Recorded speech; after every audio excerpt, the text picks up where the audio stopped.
welcome to the Queen Trail podcast. Queen Trail, a woman who emphasizes a life of passion expressed through personal style, leisurely pastimes, charm, and a cultivation of life's pleasures.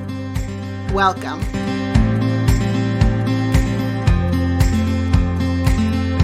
Hey everyone, I hope you've had a great week since the last time that we got together. I'm going to go ahead and get right into this In the Company of Friends talk with Paul Spaur. This is a really fascinating episode, full of tech concepts and hopefully the demystification of a lot of tech jargon. Paul Spaur is the CEO of the Spaur Group and the CEO of METAGEO. Spaur Group is a consultation firm that works with companies and organizations to teach them how to use geospatial mapping, which is 3D imagery mapping that is captured via drones, aircraft, and satellite. The data is used to manage such things as land, equipment, buildings, and other assets by producing a digital twin of the land or the surface that's been scanned. METAGEO is the 3D scanning platform that produces geospatially accurate maps of land and the assets that I just mentioned. His work has earned him an Emmy nomination for 3D scanning several Olympic mountain venues in Switzerland that allow the audience to put the mountains in their living room and follow the athletes during their course in both AR and VR for the Youth Olympics 2020. He's a bit of a technological wunderkind, and I'm really proud to say that he's also my cousin. All right. You good to go? Yep. Ooh, that sounds good. Are you having mineral water? Yeah, it's LaCroix. LaCroix. Which one? Pamplemousse. Oh, yes. Okay. Grapefruit. I like that one. I like the hibiscus one and the passion fruit one a lot too. I like those as well, but Jess doesn't. Really? Does she have a favorite? Yeah, it's like the key lime and the pamplemousse are her two favorites. Well, actually, she likes the orange one as well. I don't think I've tried the orange one. I'm gonna have to pick that one up. I like the limoncello one a lot as well. That's my mom's favorite. Yeah, that's a really nice one. Yeah. So, okay, commercial for LaCroix. Okay, here we go. Paul, you're the younger, handsomer, and honestly outrageously smarter of the two of us.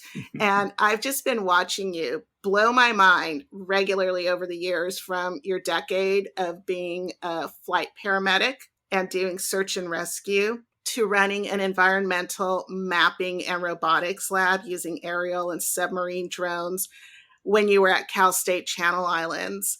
And then you suddenly exited from being a first responder due to having to overcome some surgeries, only to come out with a fire drive that led you into diving deep into the drone and mapping game with your environmental conservation and rescue-driven technology company, the Spaur Group, and now the exciting future of METAGEO. And since I mentioned family, I have to say that there's a finely honed intelligence gene in Spaur blood. I mean, it's seriously mind-expanding talking with you, talking with Gina on astrophysics, Joanne and Mike on technology, my dad on the mechanics of how things work, just to name a few of the brilliant minds in our family.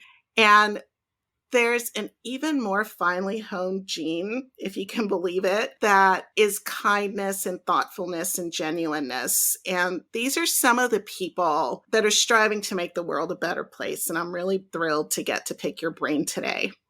Yeah, well, I'm happy to be here. I'm going to start with the family. The Spaurs have had a long and commendable history of ingenuity and finding not only ways to survive within the adversity, but creating a sunny warmth that leaves plenty of room for expansion of interests. And it's really an envious trait for those striving to find a purpose, especially during these uncertain times. And I think that our grandmother, Alvina Spaur, was a visionary master who instilled the philosophy of perseverance, hard work, looking for opportunity, stewardship of others in the environment, and the knack for loving life, even on dark days, and really maybe in spite of them. Nothing could dampen her flame. She was just really a pioneer and a legend, and you perhaps had the closest relationship with her. Tell us about growing up and how it inspired your interests into technology. Yeah, well, growing up with my grandmother, which is Alvina, it was very amazing because she was like a second mother to me. She was a role model. She was always, giving me kind of a plan or a path to walk through life as far as, how to treat people, how to respect people. She was one of the kindest and most gentle people that I know. I don't think that I've ever seen her say or really do anything against somebody that wasn't deserved. She was always so kind and caring, and she would go out of her way to make sure that everyone she knows, not just her family, is taken care of. Mm-hmm. And I think she really instilled that sense of needing to take care of and help others in me. Because as I kind of got older, she was always, a big part of my life. And unfortunately, part of the way through my teenage years, she had a stroke. And so when she had a stroke, it was kind of a big thing for me because I was at that age where, I was pretty independent. I didn't need somebody to watch me. And then I actually became a caretaker for her. And so with my mother, she's a single mom working full time and going to college at the same time. And so I think I got actually my drive from both of them. My grandmother was Rosie the Riveter, during World War II, working to build aircraft during the war. She was a welder. And she was a single mother of, 7 kids? Yeah. I'm trying to count them all in my head right now, but yes. and my mom, even though she only had one, kid, which is me, she was also a single mother, but she was working full time and going to school full time. So there was always this strong, passionate presence in my life since I was a kid. And when it got to the point where my grandmother needed to have help and needed someone to take care of her, I became one of the caretakers.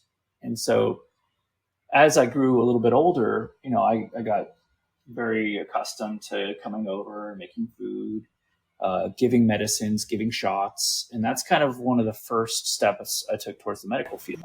Of course, all this time, with regard to technology, I was a big video game nerd, really into computers. And actually, Alvina grandma bought me my first computer. And so that's her buying me that computer, I think, was the real first foray into technology besides video games. And I kind of reached this point around that time where I was really into computers, I was really into technology, but I also had a really big passion for taking care of people. And with taking care of her, I learned a lot about medicine.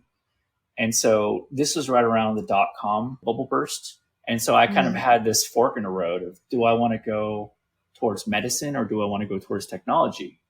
And back then I, self-taught myself how to do some programming, and I was, messing around with, building my own apps and stuff like that. But once the .com bubble burst, then I was thinking to myself, well, why would I want to go into this industry, which is basically imploded? And I decided to go into medicine because my heart was really into it. And that's how I ended up going down the path of becoming a paramedic.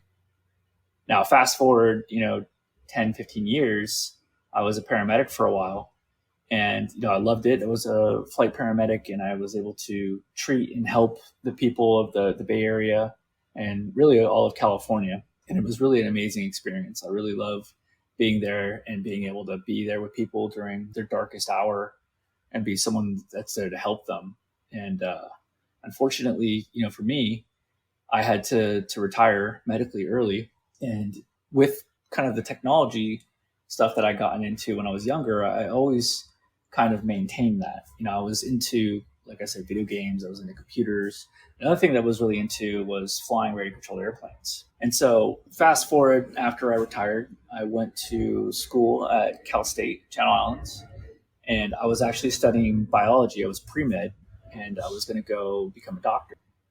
At the same time, I met a really amazing professor who is my advisor and a good friend of mine, Dr. Sean Anderson.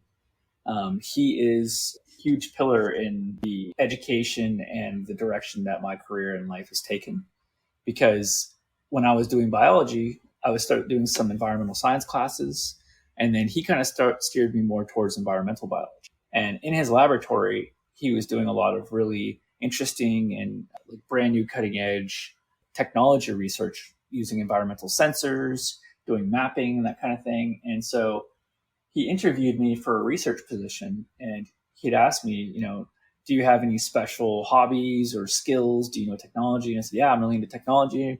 I'm really into building things. My background's medicine, but I also really love flying radio controlled airplanes. And he's like, oh, do you know how to fly drones? And I'm like, well, yeah, they're like radio controlled airplanes. And he's like, well, we're going to start up a mapping initiative and start doing mapping. And I was like, awesome, that's what I want to do for research. And so I ended up getting hired on with him and ended up running his entire research laboratory for environmental science.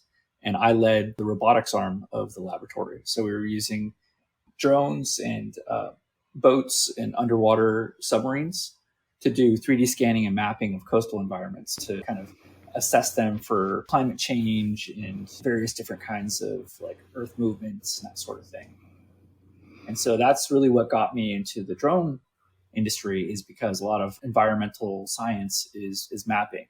So you take drones or aircraft or satellites, and they have cameras or 3D scanners or special sensors, and it allows you to kind of understand the shape of the environment. Sometimes there's different kinds of sensors that allow you to tell the chemical content. So if you're looking at vegetation, you can look at the health. There's like thermal cameras where you can look at moisture content. And it's got a lot of applications in the commercial world. And that got me picked up by a company called Pix4D, which is a photogrammetry company. And photogrammetry is making 3D scans with images. And so I went to San Francisco and started working at a big startup, and that led me to working at Intel Corporation. And then from there, I worked with the Olympics, and now I'm running my two businesses. Wow, that's a lot. I remember when you were doing the ROVs, the underwater ones, and mapping the ocean floor. I seem to remember that the drone came across. Is that the right word for an underwater drone? ROV. It's a weird acronym, right? It's ROV is remotely operated vehicle. And if you think about it, well, like any drone is a remotely operated vehicle. But traditionally, ROVs came out a lot earlier than the drones that we think of today, the flying drones. And so ROV was the traditional name given to the submarines. So the ROV came upon a whale carcass out there, and you were mapping the coral growth on this whale. Is that correct? Or was that one of my other friends that told me about that? That was probably another friend. A lot of the stuff that I did with the submersibles is we did studies of marine protected areas where we took the ROVs through areas that were protected and areas that weren't protected, and in counts of species of different fish to see if there was more variety and more fish in the protected areas or in the not protected areas. So basically, like, humans have implemented this invisible line in the water. Does it actually work as far as do they actually have higher concentrations and diversity of species inside? So that was one study we did. Other things that we did were we went out actually on 2 different oil spills that were on land spills that spilled into the ocean. So pipelines that were in Santa Barbara or slightly off the coast. And the oil basically would come in and cover the sand and cover the kind of all the beach area. And we were going in with the submarines and seeing the extent that the oil was coming down to the ocean floor. It's part of the understanding the entire scenario for the cleanup crews to be able to determine, what kind of resources need to be used and how much, where the extent is. And that's really the benefit of having these remote vehicles, whether it be a drone or a submarine or a surface vessel. These are vehicles that are remotely operated, so you don't have to send a diver into an area where there's tons of oil, right? Or you could fly a drone up to a high height, so someone doesn't have to, climb a really tall ladder to get to the top of a telephone pole to look at something. Right. My understanding with the 3D scanning, the photogrammetry from the images and the laser scanners, you're using them to create detailed maps, which are geometrically accurate. And your services and technology have a wide scope of uses, from mapping out roads and buildings, as well as use of public safety, fire, and other government agencies, and disaster planning, such as fires, which are a big deal here in California. I mean, we're just basically guaranteed to have fires, and it went from having wildfires to having fire season. So it really helps with that type of planning, as well as response and search and rescue efforts. And the scans and models can also be used in video games. And as mentioned, the AR, VR, like with the Olympics. Can you explain the technologies and the use cases that Spaur Group consults on? Because it kind of seems, like on one side, you're doing a lot that has to do with the Earth itself. And then on the other hand, you're doing video games and mapping peaks for the Olympics and, kind of fun stuff. Yeah. So it's really, when you try to describe all this stuff, if you're not from the industry, it's like a bunch of jargon and a bunch of words. And so the best way that I can describe it is that the main thing that we consult on with Spaur Group is we teach companies how to basically understand environments with map data. And so map data, we also call it geospatial data, or GIS data, which is Geographic Information Systems. Basically, if you could think of it, one of the most common platforms that people interact with on a regular basis is like Google Maps or Apple Maps. That's a GIS platform. And what a GIS platform is it serves you map data, and it lets you look. And specifically on those platforms, they're two-dimensional, where you're looking from either a satellite perspective or a drone perspective. So there's several different kinds of map layers that exist out there from different sources, because there's tons of satellites in the sky. But some of those maps are actually from airplanes and drones as well. And so we teach companies how to use map data that's kind of like that, except for the map data that we use is three-dimensional. And so that allows you to understand kind of what the environment is like with regards to like the terrain or buildings, the roads, the bridges. It gives you a digital twin. And a digital twin is basically, if you can imagine, you make a carbon copy of real life and have it on a computer. And why that's relevant and interesting is because once you have a 3D map or a 3D model of your environment, you can start looking at it, making measurements on it because it's dimensionally accurate, or you could start building on it, meaning when architects use software to create buildings, they need to know what the land is shaped like underneath it. And so oftentimes you'll see houses that are built, on the sides of hills or mountains. They need to know what the shape of that mountain is. So they need to know how long each stilt or each, rafter or board or whatever needs to be to make that house level. Same thing goes for roads and bridges. You need to understand the environment around it to be able to build something there.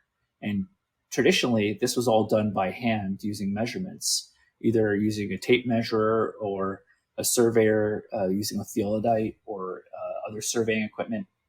And so typically they go out there and they take a notebook and they just make a drawing and then add in measurements for each one of these different things. How long this stretch of sidewalk is supposed to be, or how long this bridge is going to be. But with this 3D scanning technology, we're able to then have a digital model where you could take measurements from any part of it, right? Because if you had gone to, say, a house and you're putting on a new addition to a house, using classical methods, if you went and measured, okay, this is how big or how long the wall is, here's how tall the windows are, here's how wide the windows are, and say that you forgot to make a measurement and, it's far away, you traveled 2 hours to get there, You would have to then, when you realize you didn't get that measurement, go back and then recollect that measurement. With 3D scanning, you can make measurements at any time once you have that captured. It's like a freeze frame in time where you can go back and you can look at it, you can analyze it. And because we use both images and laser scanners, you have a really accurate model, but then you also have photos that you can use for inspections. So if you've already built the asset, they can go back and they can inspect and see if it needs maintenance. What's the condition of a roof? Are there any cracks in the concrete? That sort of thing. And it serves as basically evidence for any issues that might come up later. So, for example, when you're building a building, there's going to be, a plan that's created in CAD, which is computer aided drafting. So they draw the CAD model and then they give the plans to the construction companies. The construction companies go out and build it, and then they're following the plans. And so as they're building things, if you continuously scan the building, you'll see essentially the building kind of slowly being built up. And then you can actually overlay those CAD drawings and make sure that the construction is being built. They call it an as-built, and you're seeing if it's built as per the specifications. And so if there's any inconsistencies during the building, you'll be able to say, oh, well, that pillar is actually supposed to be 2 feet to the left. And, if down the road there's like a crack in the roof or there's some structural issues, then there's evidence as to when and how that happened. And so that could be used for insurance purposes as well. But so it's a more trustworthy model than what's been around ever before. Yeah, it's a documentation. And so there is issues with accuracy because you're only as accurate as your least accurate measurement. And when it comes to making these models, there is varying levels of accuracy. Like, for example, Google Maps is not always the most accurate because it's based off satellite data, which is super far away. When you're using drones, you could be really close up. And then being closer means that you can get higher accuracy. And so there's also a scale, and the scale would be, known measurements or GPS coordinates or that sort of thing. So the data can vary in how accurate it is, but you can get it pretty accurate with laser scanners. And so it's really, that's the commercial side of things. And I know that you had asked me kind of how does that translate to the video game side of things, but did you have a question first? I did. When you were talking about Google Maps not being super accurate because they're relying on satellite images that are quite distant from the areas that are being photographed, because it would breach privacy of homes and that sort of thing. Is that correct? Is that why they use the satellite? Well, so for what it is, it's really amazing. But it's not accurate to the level that you'd need if you're building a building, for example. Like if you're going to say, this is where I'm going to place this building, you could be off by a few feet, and that's unacceptable because that might put you on the wrong part of terrain and change slopes and all these kinds of things. So when I say it's inaccurate, or not that accurate rather, it's accurate within a few feet or a few meters. And the reason for that is a few things. One, they have to tie, well, so first of all, the satellites are really far away, so the resolution is based upon the camera and how good that camera is and the optics that are on it. And so that's one component. So the better the camera, the more expensive it is. And the more coverage of the Earth, the more expensive it is because you need more satellites. So that satellite data is not cheap, right? Because to get a satellite into space, it's quite expensive. And so if you have to have multiple satellites and this and that, it gets very expensive, right? So cost is one component of it. Other part of it is anchoring it to known points. And they do anchor satellite data to a lot of known points. But as I mentioned, you're only as accurate as your least accurate measurement. That actually is something that we take into account when you're looking at resolution of imagery. Because if you have a low resolution image, and we use what we call spatial resolution. So when you think of resolution, you think of like how many megapixels is a camera. But in the mapping and geospatial world, we think of it as your ground sampling distance, or basically how much does each one of those pixels equal in area on the ground. And so that area represents the most accuracy you could have with a camera. So for example, if we're talking about how many meters per pixel or centimeters per pixel, there's lots of satellites up there that have 1 meter per pixel, which means that one little dot in a photo, like if you think of like a whole photo, one little dot equals 1 meter. And so that means that you don't have very resolute information.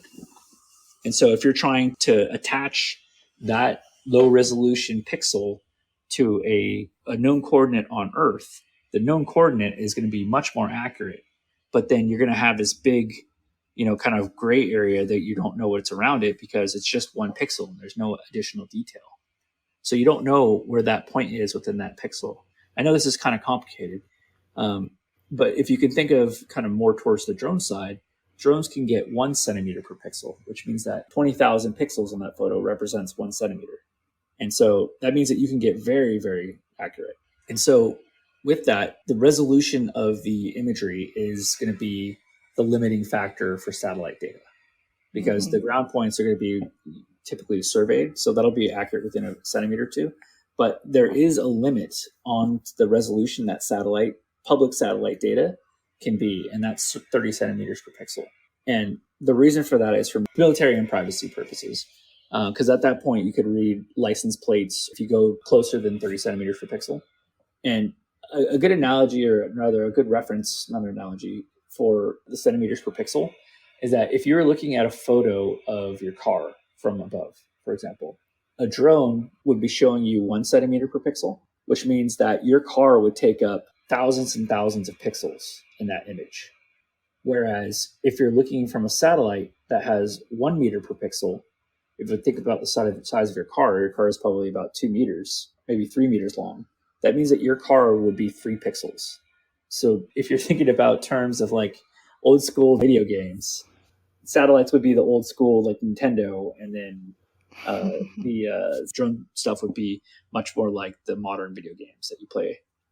Got it. Yeah, that makes sense. I didn't even think about the military purposes on that, but yeah, thank you for that explanation. And you were going to go into the fun side.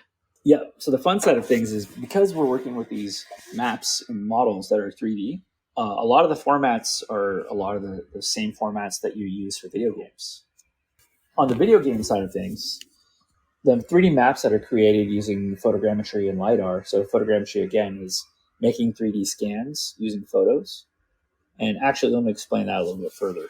Photogrammetry is basically you take photos from lots of different positions, and then you can use it much like your eyes work. So what happens is you have 2 eyes, right? And those are like 2 different cameras.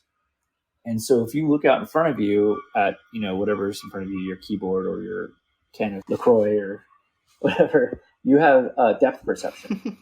So you understand how far it is. And if you want to reach out and grab it, your brain is actually using the 2 images. So one from the left eye, one from the right eye, and then triangulating the distance to that object in front of you because your brain knows the distance between your eyes.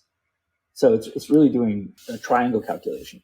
Now, if you think about having a drone or having an airplane or satellites, and you have multiple photos from multiple different positions, now instead of having 2 eyes, you have hundreds, if not thousands of eyes of which to triangulate the location of every pixel in each image. And so from that, you can essentially take each photo and have a depth for each photo, which allows you to make a 3D model from that.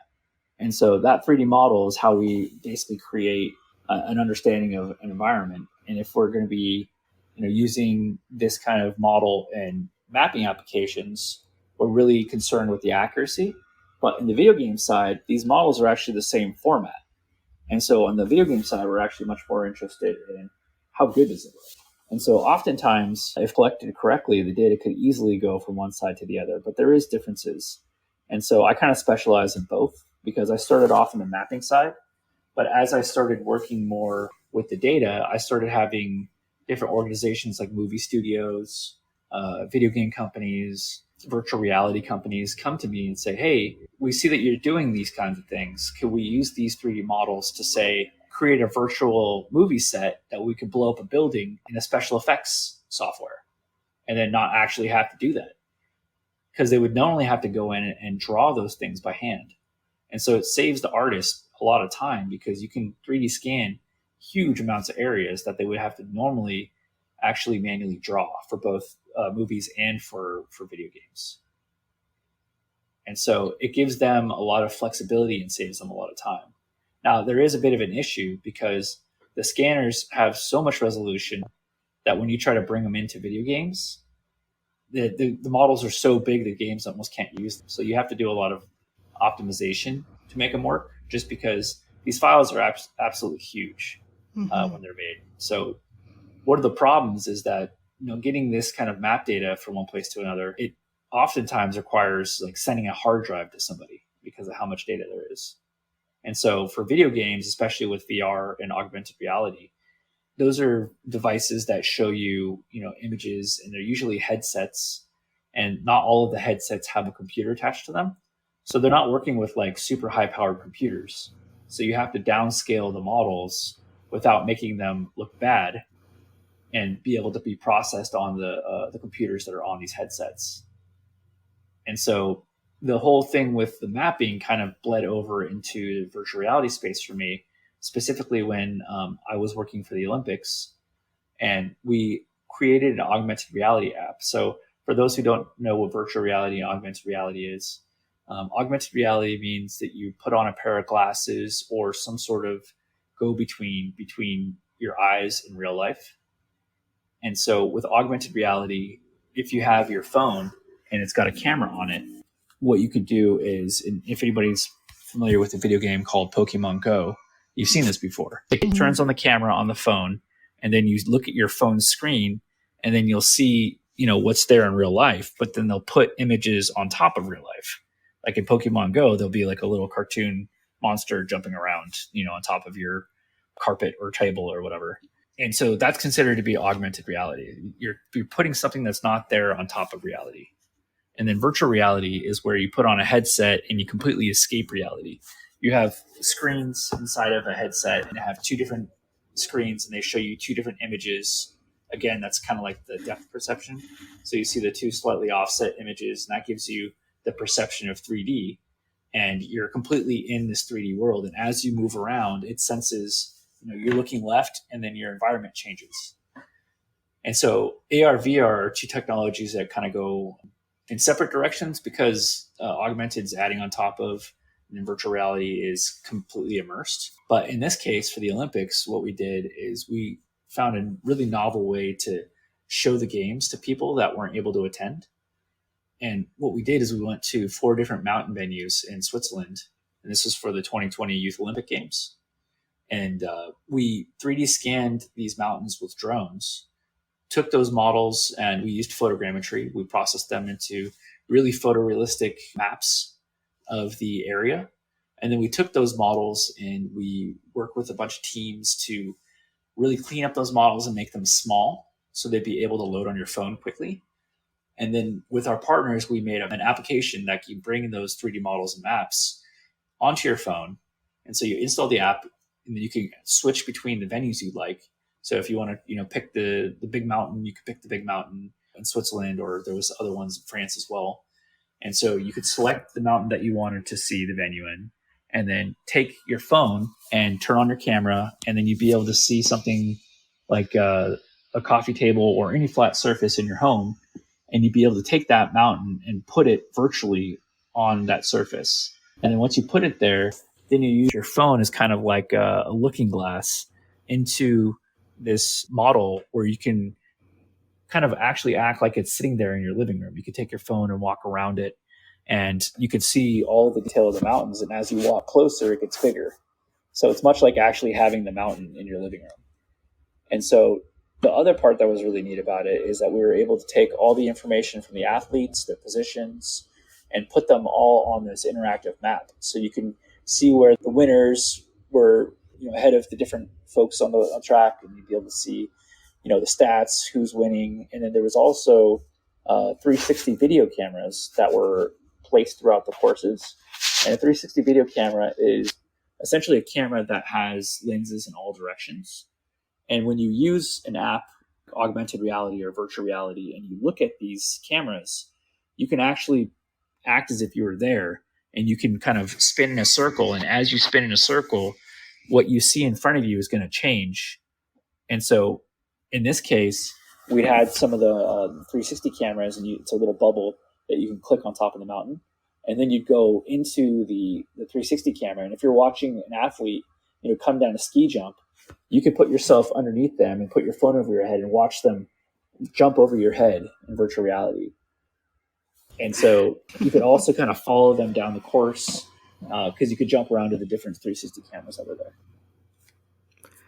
Wow, that's really bringing science fiction to life, is what it sounds like. And is that still available for people to look at? Is there a place that we could send them so that they can take a look at that? Or was that kind of part of a special package that?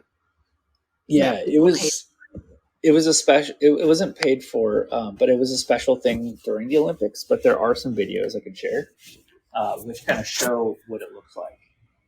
Oh, that would be really cool. I'll put those in the show notes. Okay. Yeah, you're doing some really neat stuff. I love it. And I love the help that the technology is to the film industry. Like you said, being able to blow things up without actually blowing things up. Yeah. I work in film, and anything that needs to be animated is very time consuming, and that's a huge plus. Yeah. Yeah. And one of the big uses actually in your industry that I've found is actually pre-visualization. And so oftentimes for movies or for TV series, the director will want to know, okay, where are we going to put the cameras? Because they have, the tracks that they put the cameras on so they can do moves and sweeps. Right. And so they'll want to know, okay, where are my actors going to be and where am I going to place the cameras? And if they have a 3D model of the set, they'll be able to understand where the characters are going to be and where to place the cameras, like how to get different camera angles, that sort of thing. That's huge. That really is. It saves a lot of time because you've got to set up for a particular point of view. And then once that is shot, then you've got to reset up from a different angle. And that's very time consuming. So I can see what a great application this would be and a big time saver for shoots. So, yeah, absolutely. One of the things that I noticed while we've been talking to, which I really appreciate, is that you're clarifying a lot of the tech specific words, what AR is, what VR is, what GIS is. Mm-hmm. And I think that is that compendium of acronyms and tech specific words is kind of a barrier for a lot of people to be able to get into tech and understand its applications to their lives.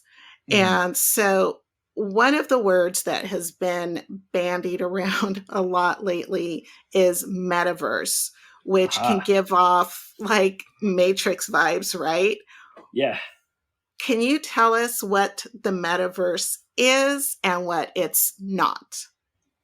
Okay. So the Metaverse. So so this is, kind of leading back to me being a nerd when I was a kid. Still a nerd, actually. One of the books that I read. Being a nerd is a good thing. It is. I owe a lot of my success to being a nerd. Yeah. One of the books that I read when I was a teenager was a book called Snow Crash, written by an author named Neil Stephenson, and he's actually the inventor of the term metaverse. And so Snow Crash, it's a pretty gritty book, just fair warning. It's not PG. It's a gritty cyberpunk book, and it talks about the world in a dystopian future where corporations kind of rule countries and people are basically they live in these micro cities that are corporation run, and the countries have very little stake in what actually happens there. And there's it's kind of like that dystopian Ready Player One kind of future, right? If you're familiar with that. Yes. So technology plays a big part of it, and people are basically trying to escape from their daily lives. And also some people are actually doing their job in the metaverse. And the metaverse is basically a virtual world And this is interesting to me because he came up with this before the concept of like our modern video games and our modern internet existed. This is basically what I would call a virtual world where people interact with each other because everyone has like these headsets that they can connect to the metaverse, and people have houses there, people have businesses there, there's like bars. It's basically like a second life. So that's kind of where the term came from, and I'm not going to Kind of like a parallel universe type of thing. Yeah, that's basically what it is. It's it doesn't have everything in the real world in it, but it's got a lot of things in the real world in it. But there's also things that people have built, and so that's kind of like the core description of the original metaverse. And then now we have what everybody else is calling the metaverse, which is kind of the newer version. So the Neil Stephenson version of the metaverse is very dystopian. There's like gangs and violence and hacking and all this stuff. And the way that I see the metaverse is much more of a utilitarian and social kind of environment. There is no metaverse yet. So people say that I'm in the metaverse. No, they're not. There's no metaverse yet. Metaverse is a concept of building basically a new internet. And part of that is Web3. Yeah, that's very interesting. That's something else that's being bandied about. Yes. And they are related, but they're not mutually exclusive. So the metaverse, I think, will be a bunch of different platforms linked together that will be like the new version of the internet. So right now, we'll go back a little bit. So previously, the internet was all text-based, right? So if you want to send a message to someone, you log into a BBS message board by dialing up someone's modem and send them over a message in text. And then the next version of it was our two-dimensional internet, which is you have our web pages that you go to and you look up and you get your information. There's text there. And I think the third version of the internet will be the metaverse. Now, Web3, the concept of Web3 follows with that description, but Web3 adds in a few extra things, which is the decentralization of networks. And the idea behind Web3 is that there's not going to be one single internet server. It's going to be a lot of different internet servers, and they're all independent.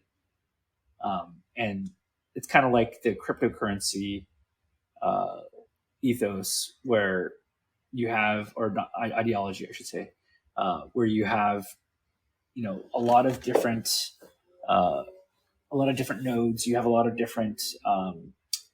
You're basically decentralizing things. So instead of there being one server, there's many servers.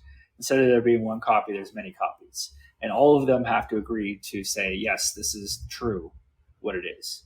So if you're not familiar with cryptocurrency, you'll have something like a smart contract or a ledger, and this will be on what's called a blockchain. A blockchain is a long chain of files, to put it simply, and whenever it's on a bunch of different servers, they all check each other to make sure it's the same thing.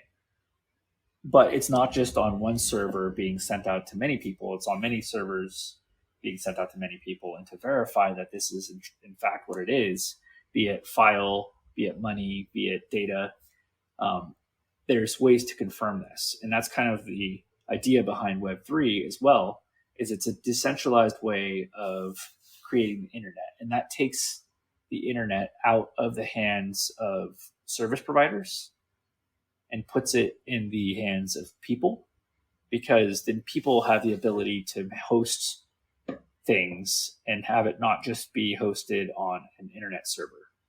So if there's like something like if there's a server that you want to say, for example, host all of your videos on, instead of like today when you upload it to YouTube, and YouTube has a bunch of different servers that they control, you could put it out to a bunch of different servers and have it decentralized, not only on one platform.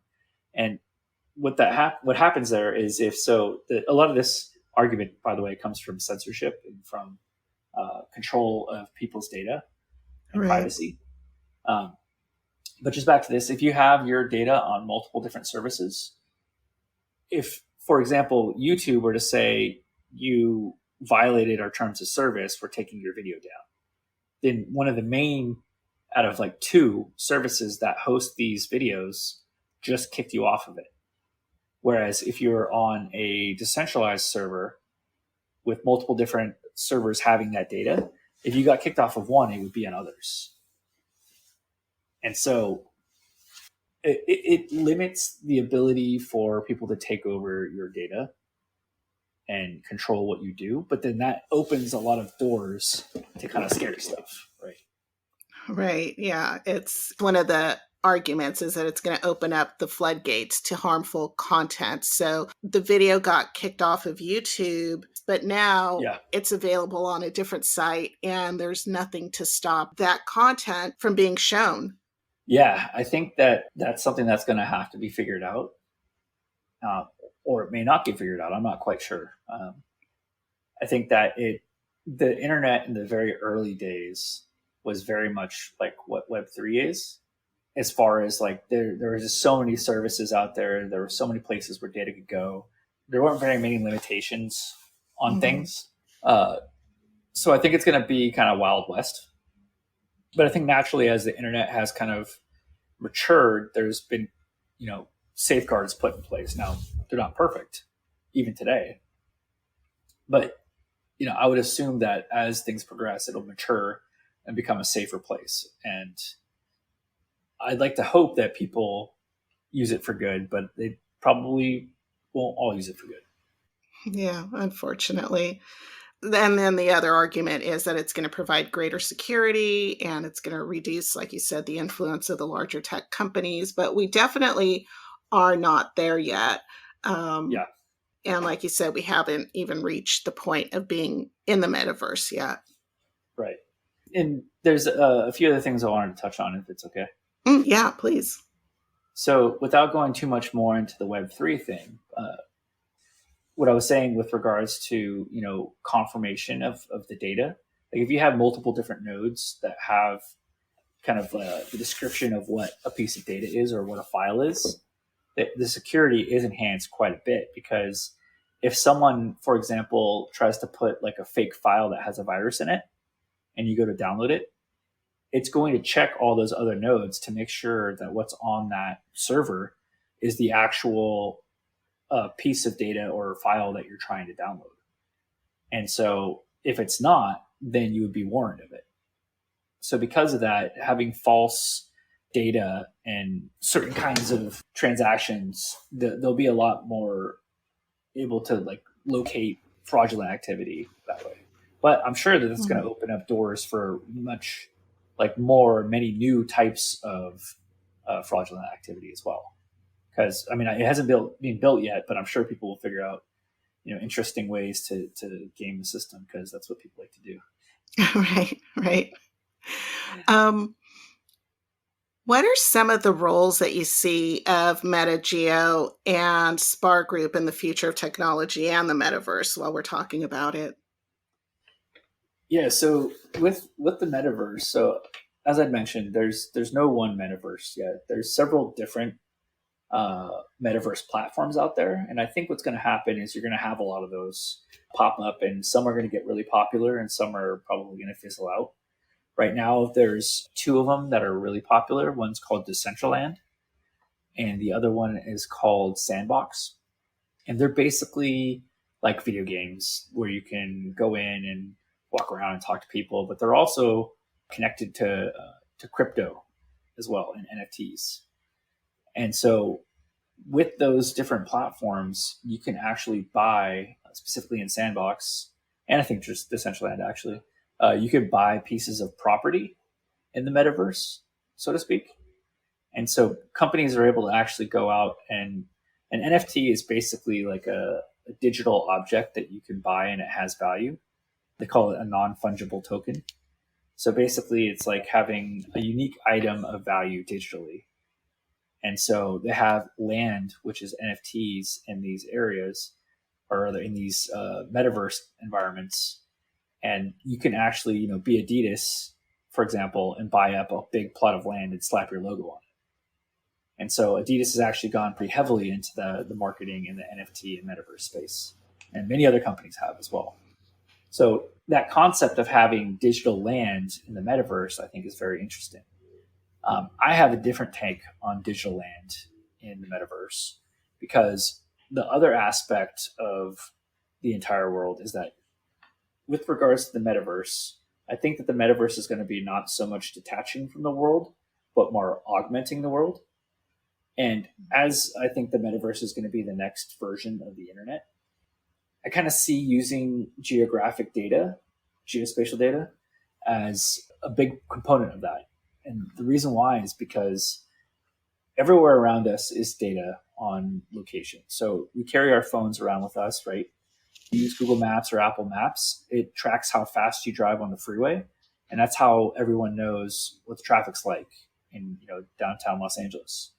Or when you go into a restaurant that you like, it registers that you're inside of that restaurant.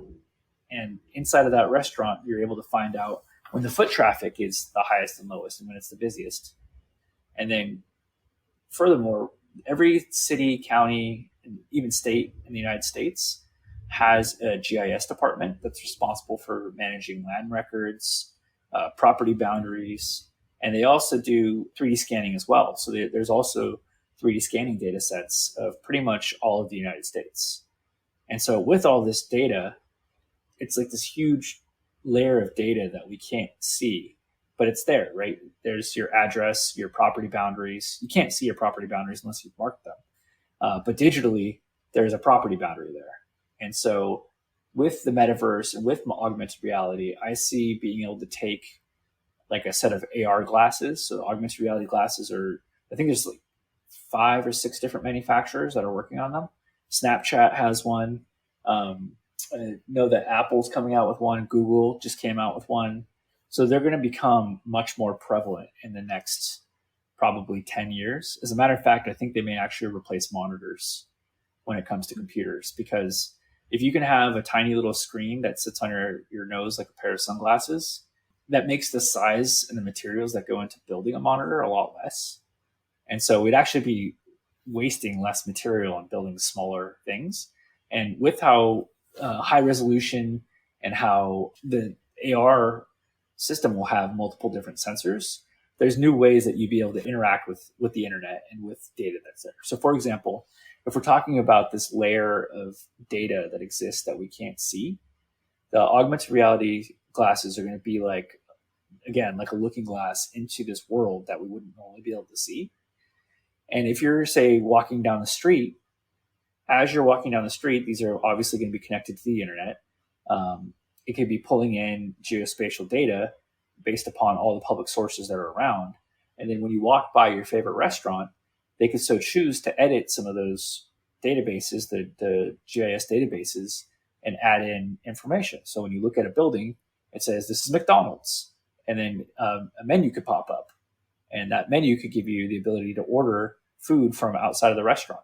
And so as you walk and interact with different businesses and go to different places, you can see, the street number when you're driving down the street trying to find a person's house. I was just thinking about that. Yeah. Because some of those numbers are either non-existent or they're so tiny you can't read them from the street. And even when you're using your GPS to get to a location, it's only so accurate. That would be so amazing to just have glasses and, kind of like this stop sign going, this is it, this is the one. Yeah, exactly. I mean, also the other thing is, for people who are visually impaired, it could actually increase the size of signs. It could be the ability to look at a stop sign or even a banner and increase the size, because you can digitally enhance and zoom in. And so the fact of the matter is the augmented reality glasses are going to have cameras on them, because it needs to have that kind of go between your eyes and the real world. And so because they have cameras, as camera technology improves, you can totally zoom in. And so back to your question, which is kind of what does METAGEO do and kind of how does it work in the future with technology? So the story of METAGEO Well, first of all, back up. So Spaur Group teaches companies how to use this data, how to collect it, how to bring it into existing platforms today. So 3D maps, 2D maps, that sort of thing. So going into METAGEO, METAGEO is a way to kind of take the products that Spaur Group would teach you how to make. And so that's 3D models, orthomosaics, and orthomosaics are what we call a bunch of photos that you compile into a mosaic, which is kind of one big photo. Point clouds, which are what you get from laser scanners, and then points, polygons, and vectors, which are kind of like when you draw a box around an area in Google Earth or Google Maps to show somebody where a picnic's going to be. Those are vectors. And so basically, METAGEO takes those files and puts it into one digital world, and then it takes this data. And I mentioned before, these 3D scans could be hard drives of data. Like one of the jobs that I did recently was mapping a really large mountain range, and we used a helicopter to do it. And it took up literally an entire terabyte hard drive. Wow. And so in order to send that file to somebody, it would literally take days on most people's internet connection. And so what the METAGEO does is it takes data sets like that and it chops it up into tiny little bits and it streams it. And so the best way to kind of understand this, if you're not familiar with streaming, is if you've ever watched a video on the internet from circa 1990, you have to download the entire video before you could see it. Right. Whereas with YouTube now these days, you can click on the video and immediately start watching, and it's actually sending you the information as you're watching it. So we do the same thing, but with geospatial data. And so that enables us to send that data to virtual reality headsets, to augmented reality headsets, your phone, any kind of internet connected device. And kind of where it's going is as these metaverse platforms evolve, we want to be working with them to be able to import geographic data into their metaverse platforms. So as you're walking along this digital world, you could also add in the real world digital copy or digital twin. And so you could build your digital world off of this digital copy or digital twin. And so that lets them build an even bigger metaverse. And of course, connecting metaverses together, we basically want to participate and help that grow. And so where all this came from actually bridges the gap between both being a first responder and working in mapping. There was about 13 months ago, so about a year and a few months ago, I was called to go and work on a search and rescue for a young boy who was swept away by the ocean. It was a really sad story. This young boy and his family had gone down to Half Moon Bay, and the Bay Area beach is not like Southern California beach. It's much more angry and rocky and treacherous. And so, unfortunately, the family had gone down to the water and were walking along the water, the dad and two boys, and an 18-foot wave snuck up. They call it a sneaker wave or a rogue wave, but an 18-foot tall wave came up and basically swept them all out into the ocean. And the father and one of the boys was able to swim back to the shore, but unfortunately, one of the boys was lost. And so this warranted a response from the Coast Guard and the local authorities. And so this activated a lot of big tech companies who the family had friends with. And so we had thousands of people, it seemed like, that were volunteering to help. And we basically mounted a 2-week response, which included boats, jet skis, hundreds of volunteers on the ground, dozens of drones, helicopters, airplanes, everything, satellite data. We basically mapped every square inch of this stretch of coastline, which was 14 miles. And through this experience, I was the one leading the drone side of things and the aerial mapping side of things. But through this experience, I learned that managing large amounts of data like this is very hard. And the other part of it is that when you're working with folks who don't necessarily understand the map technology, because the map technology, like the GIS platforms, are so full of jargon and they're technically difficult to use, it makes it very hard for me to, as a person that's trying to get someone to figure out where to go, it makes it very hard for people to understand how to get there using existing platforms. And so I wanted to build something that could easily transfer data between lots of different people. You could use your mobile phone and almost no training to be able to understand how to use it. And kind of the vision I got from this scenario is we were having map pins that we would send to people, because first the drones or the airplanes or the helicopters would fly, they would image it, we'd make maps, and we'd run it through a AI system that would actually search for what the boy was wearing. We were able to actually set in a picture of the boy with the clothes that he was wearing that day, and then have the computer search the images for those clothes in a skin tone match. And so we had thousands, tens of thousands of images every day, and they would go through the AI and it would look to see if it could find a hit. And if it found a hit, each one of those photos had a GPS coordinate on it. And so then it would go to all the people who were online volunteering to review images. And then they would either confirm or find new potential areas where people could be. And each one of these things became a map pin. And so I was taking those map pins and sending the people that were on the ground or in boats or in the helicopters to go search for these areas of interest where there was a potential sighting. And so people had so much trouble finding out where to go because, they weren't used to using Google Maps, or they weren't used to, navigating using a map, because oftentimes map reading is actually a skill. If you look at a map, you might not be able to understand which way is north from just looking at a map, unless your phone does it for you. And so the kind of idea that I had is, well, if I could take all the map data from the drones, make all those map pins be in one place, and send it out to all the people who need it in the field, both professional and volunteer rescuers, they'd be able to pull up all the information that we're looking at back in the office. They'd be able to see those map pins. And if they're able to put it into augmented reality, all they would do is use their phone kind of like a divining rod, and it would show them the direction that they needed to head to look for whatever item of interest. And in this case, it was unfortunately that poor lost boy. Mm-hmm. I get chills when you tell that story, because I do remember that Half Moon Bay incident, and that's so tragic. But the way that you've been able to look for ways to just make these differences, help people actually know which direction they're looking in, what they're looking for, and just create that kind of a technology. It seems like everything that we've been talking about revolves around the geographic information systems mapping, the GIS. And I would imagine that it would be really important to have this be a core part of STEM education. Yeah, I absolutely agree with that. With Cal State Channel Islands, I did a number of STEM and different outreach programs. And so one of them was called BWET, which is the Bay Watershed Education and Training, which was a STEM program which got kids interested in coastal and marine science.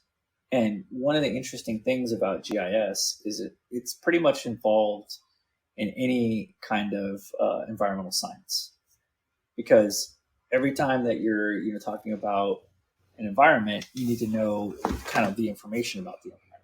So it definitely is something that's taught in environmental science, but not everyone goes towards environmental science. And I think that having a fundamental understanding of maps is really important. And actually, I learned this when I was a paramedic. So I both learned to read map books back before GPSs existed, and charts when I was flying on a helicopter. And it's really important to be able to understand how to navigate, because we talk about all this high technology, but what if there was something that happened and the technology wasn't usable for a period of time? Like, for example, they're talking about how the magnetic poles are going to flip eventually. So what if one day all the GPSs didn't work? And I mean, they'd figure out ways around it. That's a possible, scenario in the future. I always, scoffed at my professors and my teachers in school, and they're like, you need to learn how to do this because you never know when you're not going to have a calculator. I'm like, yeah, of course, I'm always going to have a calculator. And then I'm in the back of an ambulance, like trying to draw up a certain dosage of drugs for a patient that needs to have a weight specific dosage. I'm like, man, I don't have a calculator. Good thing I know how to do it manually. Yeah, those instances do come up every once in a while. I'm like that with, I have a ham radio Oh, license, cool.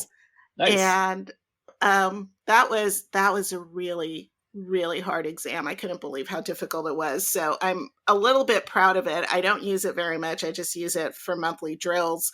But you just think there's always going to be cell phones, there's always going to be landlines, there's going to be computers, there's going to be a lot of different modes of communication. Why would a ham Mhm. radio be necessary?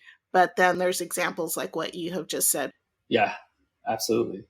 Yeah, and so I mean, in geography, it's just geography. I would say geography, I think, should be a integral part of STEM, not just GIS, because GIS is part of geography.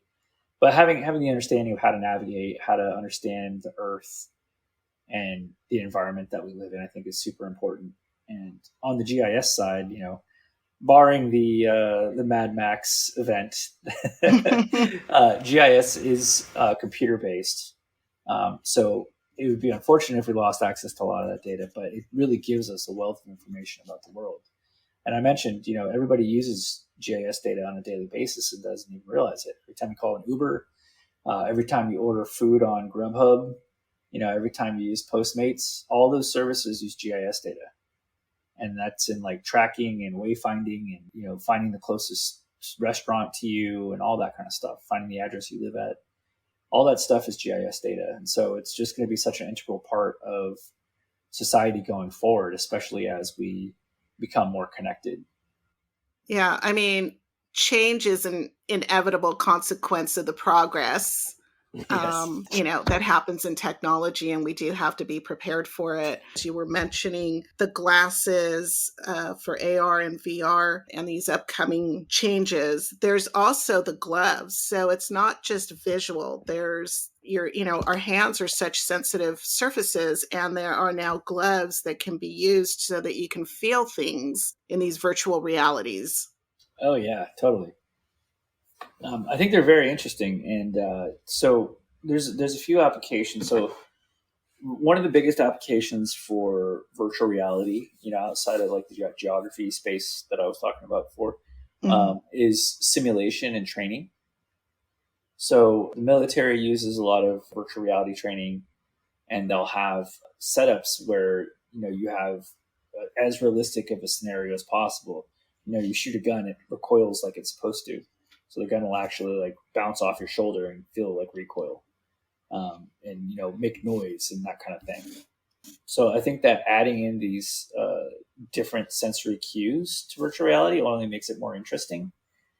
And I think augmented reality, they're not going to focus so much on that because you're already interacting with the real world. So you wouldn't want to kind of simulate senses as much. I mean, there might be some applications, but yeah, definitely the gloves are really interesting. They have vests that you can put on and you can feel pressure.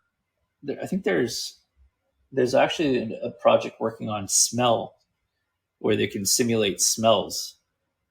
Oh, So, interesting. yep. And of course, you already have the hearing component of that as well. So I think it's going to be very interesting to see how far virtual reality goes as far as being able to trick our brain into thinking, that it's someplace else. But then you also have to wonder with companies like Elon Musk's Neuralink, when is it going to be that we can just plug directly into our brain?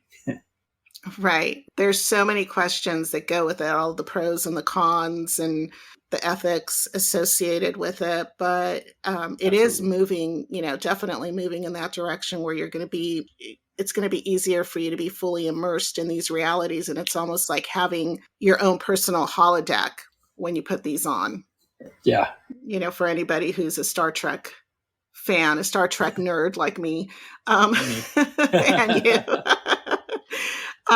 So what are some of your what is some of your advice that you would give to prepare the next generation for these changes that are coming up, and also really to educate ourselves on these fascinating fronts? Yeah. Well, to prepare kids for the future as far as like a career is concerned, I would definitely say that if they're interested in these technologies, and like I said, video games was my kind of my first look into all these different kinds of technologies. And video games are, I think, really, really interesting and really important for me. It's not the case for everyone always, but I think that really keeping interested in the new technologies that come around, learning to use computers and to understand how to interact with them more than just, going on social media and, looking up a few things here and there, like really understanding the technology, if that's what you're interested in, and finding different programs that you can join that are STEM programs. There's a lot of really excellent ones out there, especially in places where, it's people may be a little bit more disadvantaged, and it's not always as well resourced as maybe, like a super big private school. But there's a lot of different resources that are out there for people who are interested in STEM. And really, I would more have advice for people that if you're in a STEM field, that you should volunteer and contribute to these STEM programs. And I've started probably about 5 or 6 different STEM programs at different schools. And unfortunately, the past few years, I've been a little bit too busy, but I definitely plan on going back to it. And I think that really understanding technology and kind of figuring out what you want to do and then kind of pursuing it. And the nice thing about technology is, and the way business is going these days, is you don't have to go to college to get a job in technology. You have to have a passion for it and you have to learn. And there's lots of non-traditional routes that you can learn. And a lot of people who are programmers and software developers, they're self-taught and they didn't go to a college or a traditional college. They may have gone to a trade school or an online school, but really it's much more important what you learn versus where you learn it. And so if you're passionate about something, I definitely advise people to pursue their dreams, because if you're doing what you like, it's not work. Right. And that's really important. You're spending 8 hours a day doing something, you should love it. I really do feel pretty blessed that I'm in a situation where I really enjoy doing what I do every day. Yeah, I can tell. And you have such a creative mind. And, like I said earlier, it just seems like all of your experiences in helping people and helping the environment seem to be coming together in all the technical aspects of what you're doing. And I just think that's amazing, and in such a great creative way, and as well as your experience with video gaming. So that's super cool. I still play video games, by the way. Yeah. You and Cameron, you guys will have to connect because you can, play video games from where you're at, because he plays them as well. I don't know how much time you have, because I wanted to pick your brain about 2 things that came up very briefly earlier. And one of them was NFTs. Those are a huge thing right now. So you can sell them for millions of dollars. And I was just reading, there was a guy who had a picture of a rock, and it was just, did you read this? No. It was just like a child's drawing. He listed it for basically $1, and it was worth like $10 million. And it got snatched up really fast because he listed it as, I think it was 1,000 WEIs versus 1,000 of Bitcoin or whatever the other cryptocurrency was. But I know that one of the issues with NFTs is the carbon footprint, the enormous carbon footprint. So now they're coming out with some that don't use up as many resources, and so they have the wax NFTs. But what do you think about NFTs in general and these ethical issues that are associated with them, and these ideas that you could just put something out there and you're going to end up becoming a millionaire? Yeah, so my interpretation of the NFT space is that it's very early, it's very speculative, and people are really kind of going crazy over certain things with regards to, like, you have pictures, like you said, like a single image being worth millions of dollars or whatever. But I think a lot more of that, like more of the story, is that NFTs are kind of a gateway into a community. And so a lot of different groups that create NFTs, they have these communities that surround them, and getting an NFT from them is kind of like a badge of honor. And once you have the badge of honor, you can join the club. And with that, there's like special parties and special events that happen. And if you join one group and there's a movie star, there might be a chance that you can go to a party and that movie star will be there. That kind of stuff. Mm-hmm. So it's more than just the actual picture that you're looking at. It's actual like the things that come with it. And the majority of the time when I've seen it, when someone buys an NFT for a lot of money, it's because the person that's selling it is someone of note, like somebody famous. And so that's when I see a lot of that happening. But with respect to like the value of it, I mean, I see a lot more value in crypto in general versus NFTs. I kind of think NFTs are kind of something that's going to get really big, go down, and go away. So they're more of a trend. I think it's more of a trend, yeah. But we'll see. I mean, I could be wrong. Everybody thought that Bitcoin was going to be a trend, and here we are now. Right. That's true. What about AI? So you mentioned that when we were talking about the search for that child that got swept away at Half Moon Bay, and being able to feed certain images into the AI so that could be tracked. What do you see as the future of that? So I worked pretty heavily in AI for a little while, and AI isn't what most people think that it is. AI is, well, there's really a lot of different types of artificial intelligence, and majority of artificial intelligence is not actually artificial intelligence.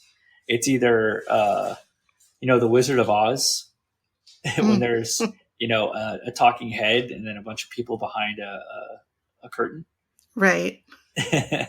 or there's machine learning in very specific, very interesting and awesome algorithms behind it, but it's not conscious as people would think. When you say artificial intelligence, oftentimes people think of, a conscious electronic intelligence, or computer intelligence, whereas machine learning is more like a bunch of rules and kind of a bunch of if-thens and learn. It does actually learn, but there's definitely limitations, and there's different types of machine learning as well. But to answer your question whole, what do I think about AI? I think AI is very useful for very specific topics. So if we're talking about machine learning, there's different systems or algorithms rather that are trained to do very specific things. Like, for example, some machine learning algorithms are set up to do analysis of numbers, or some artificial intelligence are set up to do recognition of outliers, like unusual events, and then can be then used to predict events based upon the occurrence of unusual events. And then there's other ones that, and this is just like kind of more of like text or like numerical data. Whereas there's other kinds where they're image based, which it is kind of math on the back end, but for us, they're images. And so image based just has like a slightly different way that it does it. But anyway, so image based machine learning basically can do object recognition by teaching it what an object is.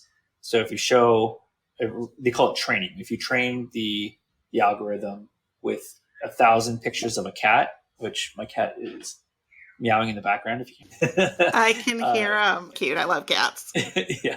But you can train the algorithm with hundreds of pictures of cats, and then show it pictures that it's never seen before and ask it if it's a cat or not. So those are kinds of things that machine learning does really well right now, is detection of patterns, detections of outliers, and then figuring out if something is present or not. And so the way that we use AI is that we would take inspection photos of different things, such as like power lines or specific pieces of equipment on the power poles. And if we were doing, fire assessment, so to speak, we would train it with a bunch of pictures of the piece of equipment that's at risk and show it a bunch of pictures of when it's at risk, like maybe it's deteriorated, or when it's actually in good condition. So you train it with both, and then first it can recognize if the equipment's present, and then it can recognize if it's good or bad. And so we use that to basically create a tool to do assessment of power lines using imagery. And so that's actually a really cool use case. And I've heard of other really cool ones where, they do prediction of certain events like, financial events, even in the crypto market, predicting when prices will go up or go down. So I think that machine learning has very good utility in very specific areas. Now, there are a few things that are kind of scary about machine learning and AI, is that, when you do things like there's this algorithm that you could use online that writes stories. They've trained it by allowing the algorithm to read articles on the internet. And it could be really cool, or it could be kind of scary based upon what it was trained with, right? And so training these algorithms as they do get more complex, because I think we will eventually get to a real intelligence, like a consciousness eventually. But the information that we feed and train these algorithms with are really important, right? Because if you expose it to lots of bad stuff, it's going to know a lot of bad stuff. If you expose it to a lot of good stuff, it's going to know a lot of good stuff. So there has to be a balance. And one of the big issues in AI, I think, is bias by the people who are training it. Because if you have somebody who is, male versus female, a male will train the AI with more male-minded things, and a female will teach it with more female-minded things. So what that kind of leads you to understand is that there could be bias in artificial intelligence. Right. And so when creating this, it has to be, the people creating it have to be conscious of kind of the directions they're going and really the ethics of it, right?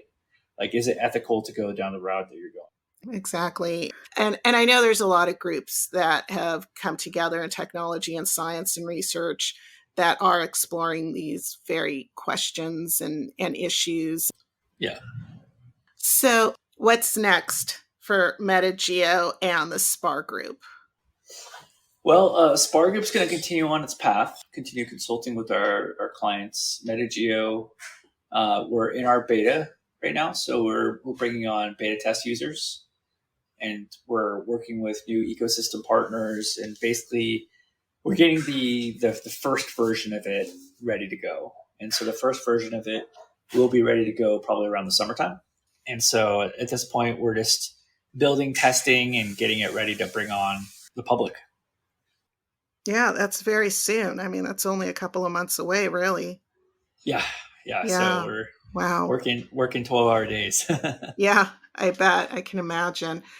I've got one other question. I know it sounds like you're starting to get dinner ready there. I actually have two. One of them is, how can people get a hold of you, and where can they follow you and get updates? Yeah, so if you want to see what Spaur Group's doing, it's spaurgroup.com. If you want to see what METAGEO is doing, it's metageo.io. Awesome. Yeah, and there's some really good things up there. Plus, we'll put the links in the show notes. And then my last question to you is, if you had to form a zombie fighting team, what would be your ultimate team? Who would you choose to be part of that team? I mean, how many people do I get? As many as you want. Oh, okay. All right. So definitely Arnold Schwarzenegger would be on there. He's kind of like my hero from childhood. Nice. I think I'd probably bring along Abraham Lincoln, Chuck Norris. That's a good one. Xena Warrior Princess. Nice. Let's see, who else? Of course, my wife, Jess. Sorry, she wasn't first. She would be right up front taking care of those zombies. Yes, absolutely. But yeah, I think that would be a pretty good team. Let's see, who else would I add in? I need to add a little bit more diversity. I would definitely bring Samuel Jackson. Yeah. He wouldn't hesitate to use his gun, that's for sure. Absolutely. Yeah, I think that's it for now. It would be a pretty good team. That would be a really awesome team. I love that. This is so much good information. I think a lot of people are going to appreciate having the acronyms, the terms clarified, the great understanding, the depth of detail that you provided. I really appreciate that, as well as, all of the people helping and the environment helping angles that your software really is at the core of what you're doing. That's super awesome. Yeah. Is there anything else that you want to add? Well, I'd just like to thank you for having me on your podcast. And, it's been a pleasure to be able to kind of share a little bit about my life and, about what I've been doing. And I really hope that if anybody's interested in some of the things that I've talked about, you can feel free to reach out to me. Very good. I'm really looking forward to seeing everything that you're doing. I'm looking forward to seeing the app this summer coming out for the METAGEO, and also all of the other projects that you've been working on. It's just really a pleasure. And I'm always I know you're an adult, and it's funny to tell an adult that I'm proud of you, but I am very, very proud of you. And I think that I just think that everything that you do is amazing. So thank you so much for being part of this episode today. And I'm glad you're my cousin. Thanks, Sophia. I'm glad you're my cousin too. Thanks. All right. I will talk to you soon. Give Jess a big hug for me. I hope that your techie side has been inspired to either learn more about the technology that Paul discussed in this episode or to increase your knowledge of it. There is so much development and possibilities. Just in the short time since we recorded this episode, big changes and announcements have happened in the fast-moving and dynamic world of tech. Be sure to check out the show notes for links to both METAGEO, the Spaur Group, and anything else that we talked about today. Keep sending me your questions and suggestions. I love hearing from you. Please also take a second to rate this episode. Your rating will help move this podcast closer to the top of searches so that my friends and I can reach more people. My friends are amazing, and I am so excited to share upcoming In the Company of Friends talks with you. As always, stay through to the end credits for bonuses and bloopers. And follow me on the socials and the .com, where I post updates, upcoming topics, recipes, and lots more. You can find me on Facebook, Instagram, Twitter, and the .com, all at The Queentrell Podcast. That's TheQuintrelle Podcast. I am Sil Annan, The Queentrell. And until next time, I wish you passion, grace, curiosity, adventure, elegance, and beauty. So it's kind of like saying, oh, well, what does this technology do? It's like, well, what can you do with electricity? Let's sit down for a few years and talk about it. So I think the Vampire Hunt version is the one I want for the zombie fight. There we go. I that's a little bit more realistic.